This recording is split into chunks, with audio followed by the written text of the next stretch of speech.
Study IQ IAS, आपका selection हमारा मिशन। Hello and welcome to study IQ। मेरा नाम शेखर चौधरी है।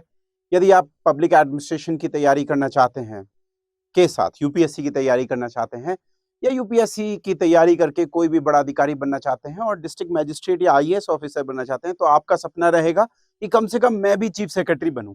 यहाँ पर देखिए, चीफ सेक्रेटरी जो उड़ीसा कैडर के चीफ सेक्रेटरी हैं इस समय, उन्होंने एम्फेसाइज किया है कि AI का यूज ज्यादा से ज्यादा किया जाए उड़ीसा के एडमिनिस्ट्रेशन में। साथ में उन्होंने सारे के सारे ऑफिसर्स को AI की ट्रेनिंग 3 माह के अंदर लेने की भी बात करी है। देख लेते हैं इनका प्रोफाइल। श्री मनोज आहूजा जी हैं chief secretary government of Orissa के। मैकेनिकल इंजीनियर भी हैं, MBA भी हैं, मास्टर्स इन पब्लिक एडमिनिस्ट्रेशन भी कर रखा है हार्वर्ड यूनिवर्सिटी से। ज्यादातर जो पब्लिक एडमिनिस्ट्रेशन बैकग्राउंड के ही आपको देखेंगे बड़े अधिकारी, और साथ में अपनी सर्विसेज में भी जाके ये पब्लिक एडमिनिस्ट्रेशन को पढ़ते हैं। जितने भी बड़े अधिकारी चीफ सेक्रेटरी या कैबिनेट सेक्रेटरी लेवल पे आपको देखने को मिलेंगे, क्योंकि पब्लिक एडमिनिस्ट्रेशन एक सब्जेक्ट है जो आपको स्पेशलाइजेशन देता है, जो आपको कार्य करना है। इसी वजह से यदि आप अपनी तैयारी में भी पब्लिक एडमिनिस्ट्रेशन को एज एन ऑप्शनल चूज करेंगे तो आपको बहुत फायदा होगा। इन्होंने बहुत सारी अपनी की पोर्टफोलियोज अपने पास रखे हैं, और बहुत ही जो एक तरीके से एक्सपीरियंस व्यक्ति होता है वो ही व्यक्ति आगे चल के चीफ सेक्रेटरी की भूमिका में आ पाता है। तो देख लेते हैं चीफ सेक्रेटरी क्या होता है। वैसे तो चीफ सेक्रेटरी एक पोस्ट है राज्य स्तर पे, स्टेट लेवल पे। स्टेट लेवल पे ये हाईएस्ट ऑफिसर होता है कहीं पर भी, किसी भी राज्य में, और इनके पास ये जनरल एडमिनिस्ट्रेशन डिपार्टमेंट का हेड होता है। जनरल एडमिन डिपार्टमेंट का हेड होते हैं।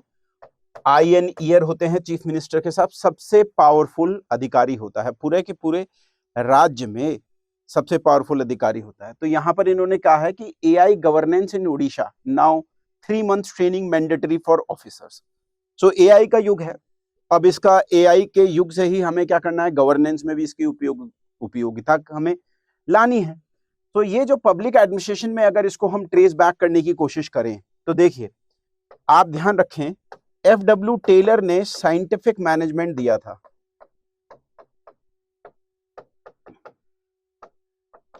साइंटिफिक मैनेजमेंट की थ्योरी दी थी, साइंस का ज्यादा से ज्यादा उपयोग हो एडमिनिस्ट्रेशन में। ये जो साइंटिफिक या फिर बिहेवियरलिज्म में भी साइंटिफिक अप्रोच, एक्सपेरिमेंटल अप्रोच आती है, जो कि एल्टन मायो व अन्य स्कॉलर्स लेके आए हैं।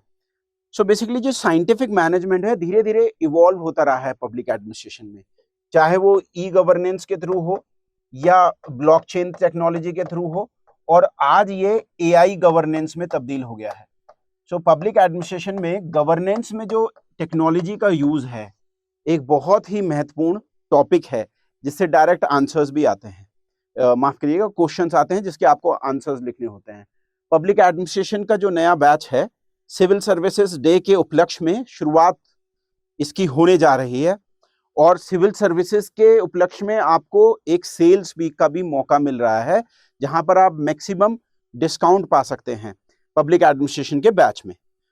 हमारा जो बैच है वो शुरुआत हो रही है मंडे से, उसकी पहली कक्षा होगी, और 29 तक आपके लिए बैच खुला हुआ है।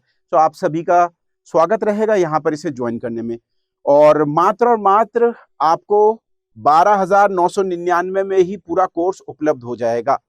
अब आप यहाँ पर, मैं आपको यहाँ पर ले चलता हूँ कि इसमें एडमिशन कैसे लेना है। स्टडी IQ की वेबसाइट पे जाएं, ऑप्शनल पेपर्स में जाएं, इसको जरा एक्सप्लोर करें। यहाँ पर आएंगे आपको यहाँ पर दिख जाएगा पब्लिक एडमिनिस्ट्रेशन ऑप्शनल। ये रहा public administration optional.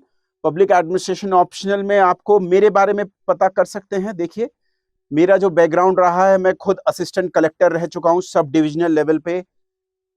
Revenue administration, law and order administration, जो भी तहसीलदार का कार्य होता है उसको मैंने अंजाम दिया है उत्तर प्रदेश प्रशासन में सेलेक्ट होने के बाद 2016-17 में।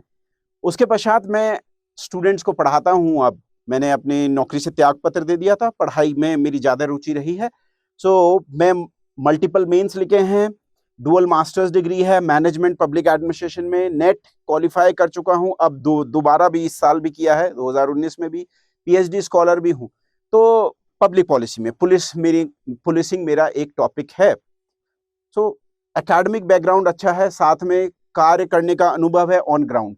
सो पब्लिक एडमिनिस्ट्रेशन जैसा एक ऑप्शन है जो कि आपको जरूर चाहिए, एक अप्रोच की ग्राउंड पे काम कैसे होता है वो मैं आपको यहाँ पर दे पाऊंगा। डेमो लेक्चर आप यहाँ पर जाके देख सकते हैं, कोर्स कंटेंट यहाँ पर देख सकते हैं, और जो अभी आपको ये पूरा का पूरा बैच मिल रहा है, इसमें 2 तरीके के आपको बैचेस हैं, एक है गोल्ड बैच, एक है प्लेटिनम बैच। दोनों ही बैचेस में आपको फ्री NCERT मिल रही है और फ्री NCERT का कोर्स भी मिल रहा है, ठीक है। तो ये आपके लिए बहुत फायदेमंद रहेगा। इस समय दोनों में ही आपके डिस्काउंट चल रहा है। सो यदि आप प्लेटिनम बैच लेते हैं तो आपको 17,999 में, और गोल्ड बैच लेते हैं तो मात्र 12,999 में मिल जाएगा। प्लैटिनम बैच में गोल्ड बैच की अपेक्षा कुछ ज्यादा सुविधाएं हैं, जैसे कि टेस्ट सीरीज, जैसे कि मेंटोरशिप फ्री ऑफ कॉस्ट, रात के 3 बजे, सुबह 5 बजे, 8 बजे, जब भी आपको कोई डाउट हो मेंटोर को फोन मिलाइए, मैसेज करिए, वो आपको हेल्प करेंगे।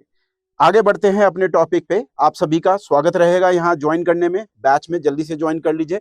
सिविल सर्विसेज डे की सेल है, ये निकल जाएगी, नहीं तो अभी आप क्लासेस शुरू नहीं हुई हैं इसकी, तो हो जाएंगी। तो अभी देखिए यहाँ पर साइंस एंड टेक का यूज जो है, साइंटिफिक मैनेजमेंट को हमने कवर किया यहाँ पर, साइंटिफिक मैनेजमेंट।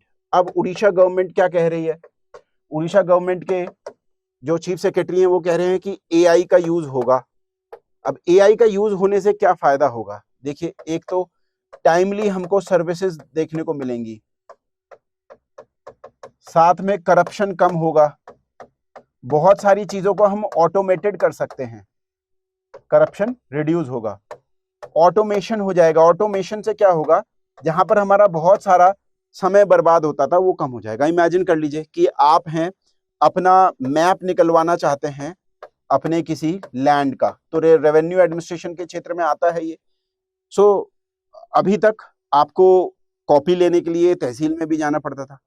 अब आप AI का यूज करके अपने मैप की ये भी देख सकते हैं कि ये सही है नहीं है, प्रामाणिकता जान सकते हैं, जल्दी ये काम हो जाएगा। तो इसी वजह से चीफ सेक्रेटरी ने कहा है कि 3 मंथ्स की ट्रेनिंग अनिवार्य है हर किसी के लिए। सो जो कैपेसिटी बिल्डिंग जिसे हम कहते हैं पब्लिक एडमिनिस्ट्रेशन में, वो बड़ी इंपॉर्टेंट एक चीज है, इसको आपको ध्यान रखना है। यहीं पर इसी चीज को आपको साइंटिफिक मैनेजमेंट से जोड़ना है और इम्प्रूवमेंट। याद रहे कि जो use of technology in administration करके एक यूनिट है आपकी पेपर 1 में, वहां पर मैनेजमेंट इंफॉर्मेशन सिस्टम या E-गवर्नेंस जैसे टॉपिक पहले से ही दिए हुए हैं, परंतु यहां पर हमें एक्स्ट्रा जो AI है, ब्लॉकचेन टेक्नोलॉजी है, इन चीजों को भी अब जोड़ के रखना है। इन पे एक्सपेक्टेड क्वेश्चन है। साथ में ये उड़ीसा गवर्नमेंट का एक लेक्चर है उड़ीसा गवर्नमेंट के ऊपर। उड़ीसा में भी पब्लिक एडमिनिस्ट्रेशन PCS में आता है, तो आप यहाँ से इसको एज अ केस स्टडी भी यूज कर सकते हैं, और भी राज्य वाले इसको as a case study use कर सकते हैं। So that was about the use of AI in governance. AI in governance would reduce the wastages, would be better with lesser corruption, reduce the time and would deliver the better services. Already हमारे देश में AI का use कई जगह पर हो रहा है, जैसे AI का यूज पुलिसिंग में कई जगह पर हो रहा है, ड्रोन टेक्नोलॉजीज के थ्रू चालान हो रहे हैं, कैमरेज के थ्रू गाड़ियों के चालान हो रहे हैं, यहाँ पर भी AI टेक्निक्स का यूज हो रहा है। साथ में बहुत सारे चैट बॉट्स को भारत सरकार अपने यूज कर रही है, जैसे IRCTC जो प्लेटफॉर्म है वो आस्क दिशा नाम का एक चैट बॉट है, जिससे आप दिशा पूछ सकते हैं कि भाई ट्रेनों के बारे में पूछ सकते हैं। इसके अलावा कैग अपनी रिपोर्ट्स में AI का यूज कर रहा है, आप जाके पढ़ सकते हैं। सो ये एग्जांपल्स हैं जो सरकार में AI का यूज अभी उड़ीसा गवर्नमेंट इस पे एम्फेसाइज कर रही है। मिलते हैं आपसे नेक्स्ट ऐसे किसी लेक्चर में, तब तक के लिए जय हिंद, जय भारत। स्टडी IQ IAS, आपका सिलेक्शन हमारा मिशन।